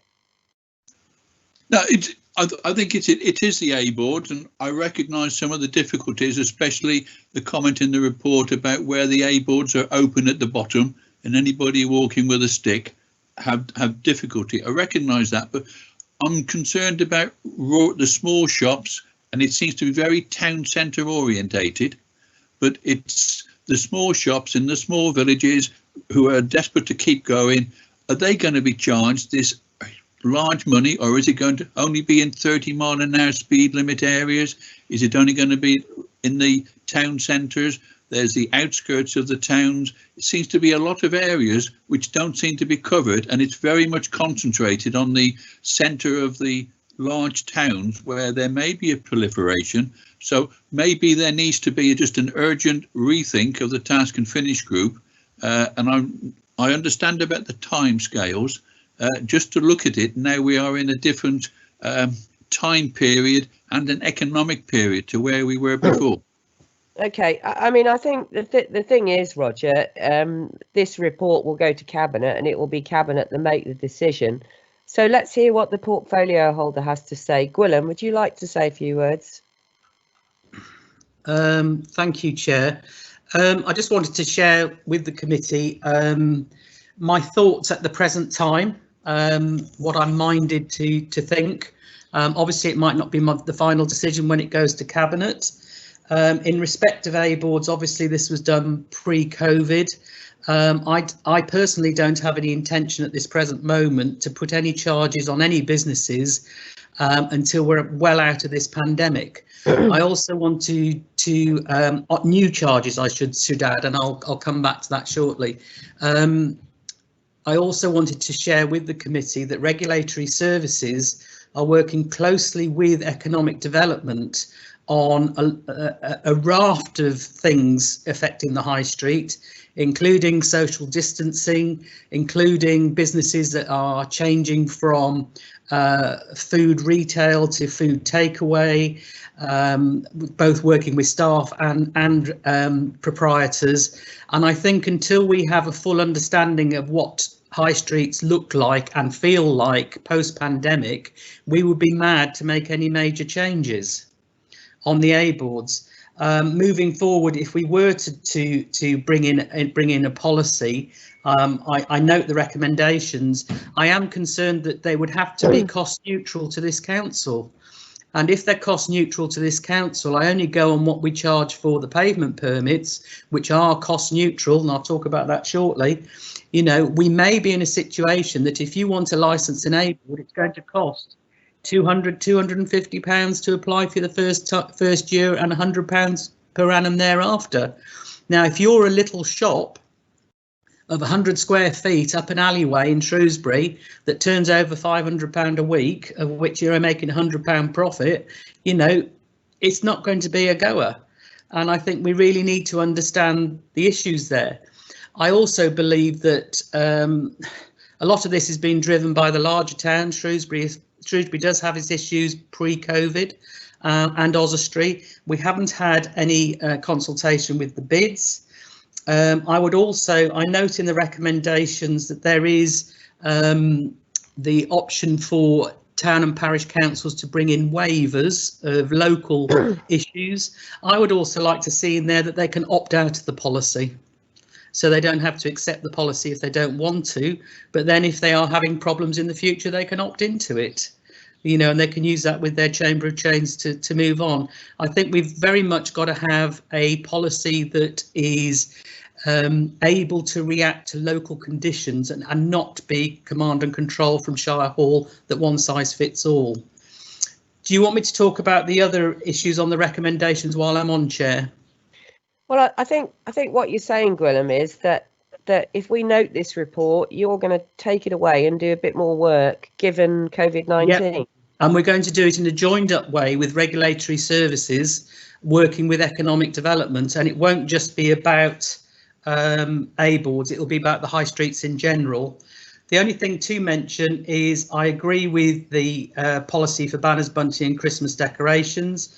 In respect of pavement permits, we do have a responsibility, because they're already in force, to maintain those on the highways in a safe way, especially for prams, buggies and disabled people. And I agree to the recommendations in regard to pavement permits that are on the recommendation. But A boards, I think, certainly need to go away and have a lot more work done to it.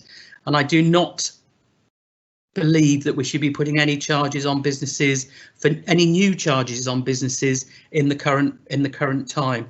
In Roger's answer to the rural areas, I would imagine that most of the A boards in rural areas are on private land and not on the highway. So, you know, outside pubs and village shops, they actually probably own the land outside.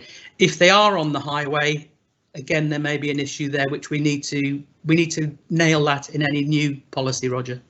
Thank you. OK, so Roger, do you still want to come back, or do you want to just ask? Only very quickly, Chairman. It's Roger Evans, and yeah, what Gwilym says to me makes a lot of sense. What I would ask is that if Gwilym would bring, after he's looked at it, maybe to the appropriate scrutiny or overview, wherever we are, then I could support what Gwilym is saying, because it could be a positive look at before it went to Cabinet, so that it can go through. Something is needed, yes, but it would be good to have some input from members and others, as Gwilym has said. OK, and don't forget, it's actually Gwilym's role to come up with a final report as Cabinet member. So if you keep talking to Gwilym, I think that's a very good idea.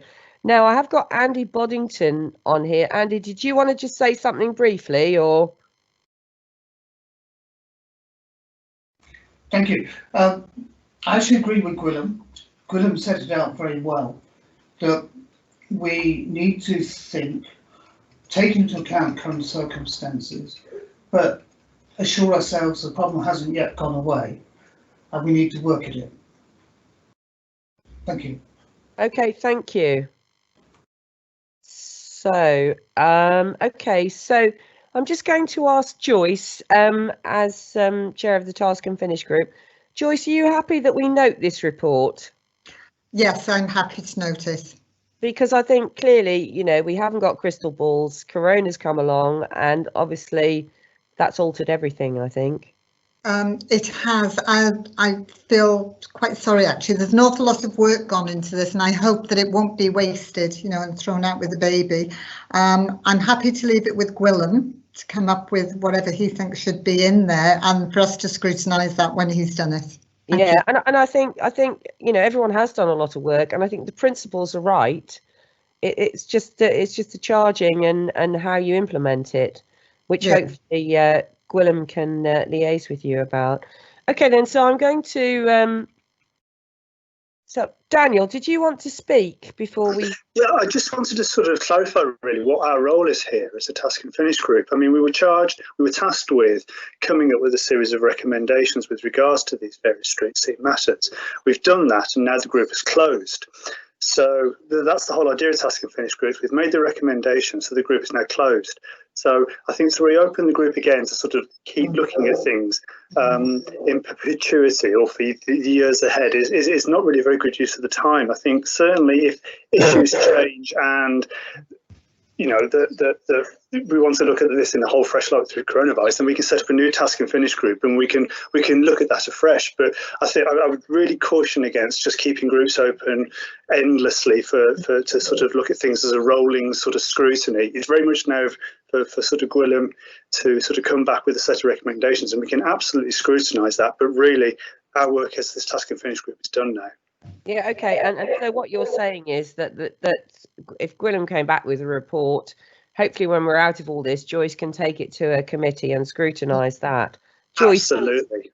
Joyce, are you happy with that? Do you want to say? Well, I'm just wondering whether we should actually push this report out to Cabinet anyway.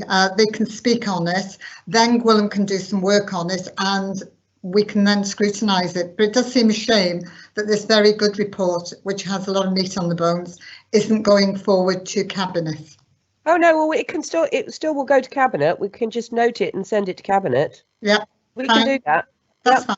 Yeah. Okay, so are you happy with that now? Yeah. Shall I move it before we finish? I mean, I'm very conscious that we've been going at this for 2 hours. Alan Mosley wants to speak. No, I was only going to say it is important it goes to Cabinet, and if you've conceded that will happen, then I'm happy. Okay, fine. Okay, then. So we will send this report to Cabinet. So is everyone in agreement? Yep. I move that. Yes. Let me just see. I've moved it. Joyce, are you seconding that? Seconding. Yeah. Chair, can I come in, Chair? Yeah. Just quickly, Roger. Yeah. Oh, only a quick one. When you present the report to Cabinet, Gwilym, I think, support what Gwilym was suggesting. So it's noted, but given the time where we are, further work may be wanted on it, and the Cabinet member is going to look into what is needed. Can you include that in your report when you take it to Cabinet? Yeah, yes, I'll mention that. I mean, Gwilym's here, he's been listening, so he understands exactly where we're all coming from, and I think he's got a really good handle on it. So I'm quite happy to add that when we go to Cabinet. Okay. Okay. Right, okie dokie then, that's all done. So if anybody objects to that course of action, please let me know within the next minute. No, I think we're all right there. Okay, so item number 8. Future work programme. So, Daniel, do you want to introduce yourself and present this item? Pardon me. Hello, Daniel Webb, Overview Scrutiny Officer. Following sort of recent discussions with the political members here, we agreed that we would restart scrutiny, having originally agreed to sort of keep it in freeze till August this year. In line with recommendations for the Centre for Public Scrutiny, we've slimmed down the scrutiny function as it exists at the moment into 2 committees. The first one being the Performance Management Scrutiny Committee, which is happening now, what is usually our overarching scrutiny committee, along with the Health and Social Care Scrutiny Committee. Obviously this arrangement for the moment isn't permanent, so what we've done is we've set up a reduced work programme for the next 6 months for the Performance Management Scrutiny Committee. The idea being that if we just focus on the most important topics at the moment, it would allow us to have meetings that sort of we can conduct fairly briefly, although as happened today, that's not really the case. The idea is that we have a substantive item and that we push task and finish group work through this single committee rather than through all the other committees. That will allow us the flexibility to look at issues through task and finish groups, but at the same time without the burden that comes with administering formal committees. So the work programme there at the moment is very much a draft. Obviously, we've discussed this with officers, we've discussed it with chairs, but it is presented very much as a draft. So it is very much up for you as a committee to decide what you want to look at in the months ahead, and we will respond accordingly. Okay, thank you, Daniel. Well, we've already said we're going to take the schools issue, because it is COVID related, to the next meeting. I've got what's he say? I've got Alan wants to speak first. Alan, did you want? Yeah, sorry, just to say that we had a meeting about setting this, and after that, I did send an email saying that we'd forgotten an important item that I think should come on, and that is climate change. And I do think it's very important that climate change and our emergency that we've declared and the draft planning to take us forward on that is included quite early on in this. There's a danger of it getting lost in the COVID debate and process. So I'd like to propose that we do include a specific item on Shropshire Council's response to the climate emergency and its development of an action plan thereon at an early meeting, please. Okay, thank you, Alan. Right, Roger, you want to speak next? Thank you, Chair. If it needs seconding, I'm happy to second Alan because I think it is important. But what I put my hand up to speak really was the local transport plan, the LTP. There was a commitment. It was going to be brought before the appropriate overview committee sometime before it was submitted. I'm not sure how urgent it was, but I think where we are with highways and the local transport plan, and that it needs to be taken forward and not be pushed totally to one side, because it will have an effect on future way that we transport around the country, around the county and things like that. So I would like to see that put in somewhere fairly soon. And I note what you say about schools, and yes, I think that would need to go into the June meeting. Thank you. Yeah, okay. And so I'm going to get Daniel back in a minute before I get Joyce. But I mean, the trouble is, you know, we've got two committees, health and performance, and it's allowing enough time to deal with the issues. So really, at the next meeting, we can't have more than 2 items on there. I don't think, anyway. Let's just see what Daniel has to say. Daniel, do you want to just come in there? Yeah. I think with the local transport plan, I'm not betraying any confidence here when I say that it's probably the one topic that members raise with me more than any other as something that they want to look at. As far as I'm aware, we don't have a local transport plan at the moment, and it's unlikely that we will have until the end of the year.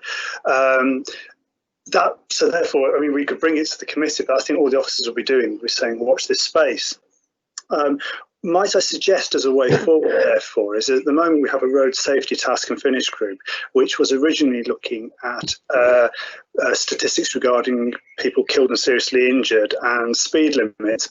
I've been discussing this with the chair, and the chair is quite keen to broaden out the remit of this group to look at other road safety matters, and particularly in light of road use, which I suspect will become particularly salient with the current pandemic.